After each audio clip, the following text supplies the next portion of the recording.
নমস্কার, আপনারা দেখছেন খবর হুগলি টিভি। থাম্বনেল দেখে বুঝেই গেছেন ভিডিওটি কি নিয়ে। ভোটের আগে বলেছিলেন অন্নপূর্ণা ভান্ডার প্রতিটি মহিলা পাবেন, এখন কিন্তু অন্য চিত্র দেখছি আমরা। তাই মানুষের হয়ে প্রশ্ন করব এবং প্রশ্ন তুলব। অন্নপূর্ণা ভান্ডার নিয়ে মহিলারা ক্ষোভে ফেটে পড়েছেন, তারই এক ঝলক দেখে নিন।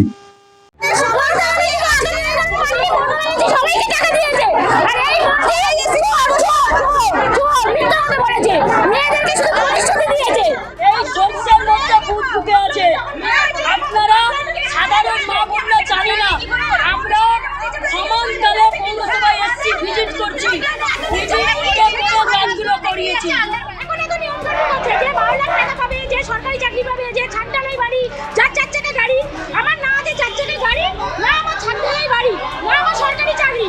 আমি মূর্খ মানুষ, আমি পড়াশোনা করি না, আমি 10,000 টাকা ইনকাম করি না, তাহলে কেন আমি পাবো না?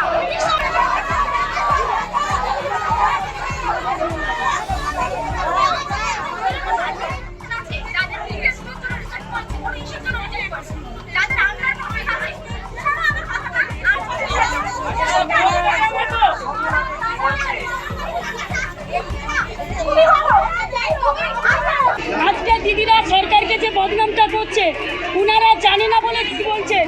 এটার অ্যাকচুয়ালি জিনিসটা 4 দিন আগে যে মহিলা দেখে গেছে, তার অ্যাপ্রুভ লেখা আছে, সেটা আজকে গতকাল এসে দেখছে যে আন্ডার ইনকোয়ারি 3 রুমস, সবার 3 রুমস। আপনি দেখে নিন, কয়েকশো গ্রামে 3 rooms under enquiry after verification. এটার কারণটা কি? এটার কারণটা হচ্ছে যেখানে উনারা তৃণমূলেতে 1 মাসে টাকা পাওয়া যায়। হ্যাঁ, মমতা বন্দ্যোপাধ্যায় আমলে টাকা পেয়েছি, কিন্তু এবারে আমরা একটাও পাইনি। জুন মাসের 7 তারিখে ফর্ম ফিল আপ করেছি, এখনো পর্যন্ত পাইনি টাকা। এটা তো ন্যায় বিচার হচ্ছে না, ন্যায় বিচার করুক। যারা কোটিপতি লোক, ফলে বিরাট বাড়ি, তারা টাকা পেয়ে যাচ্ছে। আমাদের কিচ্ছু নেই স্যার, কিচ্ছু নেই। আমাদের ছেলে সামান্য প্রাইভেট চাকরি করে, তার উপরে আমাদের সংসার। সেটাই তো, আমার তো প্রাপ্যটা কারণ থেকে জোর জবরদস্তি। আমার বাড়ি গিয়ে দেখে আসুন, আমার 60-70 বছরের পুরনো বাড়ি, বাড়িটা দিয়ে কি জল খাবো? একটা বাড়ি চেয়েছি, সেটাও আজ পর্যন্ত বাড়ি পাইনি।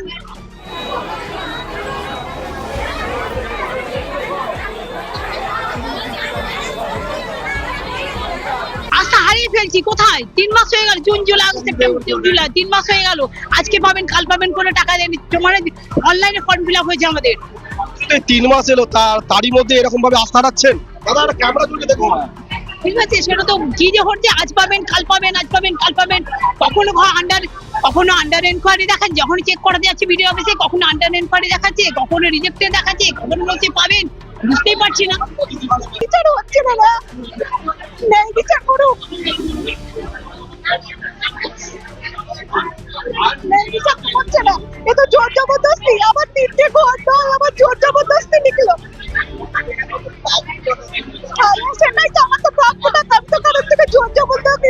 আমার বাড়ি গিয়ে দেখে আসুন, আমার 60-70 বছর, আমার বাড়ি দেখে আসুন আপনারা। মনে রেখেছি, বাড়ির 12 নম্বর ওয়ার্ড, কালীপুর।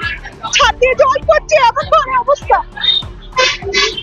এই ঘরটা তো নিয়ে আমাদের দেয়নি তৃণমূল থাকায়। আমরা আশা করছিলাম এই সরকার এসে হয়তো সবকিছুই হয়তো পাল্টাবে, কিছু হয়তো পরিবর্তন হবে। ওই পরিবর্তনের কিছুই তো দেখতে পাচ্ছি না।